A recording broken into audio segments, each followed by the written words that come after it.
కృష్ణ పరమహంస చాలా అద్భుతమైన మాటలలో చెప్తారు. ఒక భార్యాభర్త ఒకనాడు కూర్చుని మాట్లాడుకుని అనుకున్నారు, ఇంతకాలం అనేక భోగాలు అనుభవించాం, ఇంకా ఇంతకాలం భోగం అనుభవిస్తాం, అన్ని పిల్లలకి ఇచ్చేసి సంతోషంగా ఇద్దరం కలిసి తీర్థయాత్రలు చేస్తూ భగవన్నామ సంకీర్తనం చేస్తూ దొరికింది తింటూ నదిలో కొట్టుకుపోతున్న రెండు ఎండు పుల్లలలో ఏ పుల్ల ముందు ఎటువైపు వెళ్ళిపోతుందో, ఎవరో ఒకరు ముందు పడిపోవాలిగా, రెండవ వాళ్ళు ఈశ్వరుణ్ణి తర్వాత చేరుతారు. రా, ఇక మన ఇద్దరం కూడా ఈశ్వరాభిముఖ్యాన్ని పొందుదామని చెప్పి చెయ్యి చెయ్యి పట్టుకుని వెళ్ళిపోతున్నారు.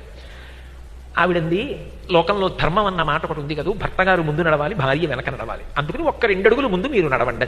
ఆయన నడుస్తున్నాడు, వెనక ఆమె నడుస్తోంది. ఆయన నడిచి వెడుతుండగా ఆయనకు ఒక బంగారు గొలుసు ఒకటి అక్కడ కనపడింది.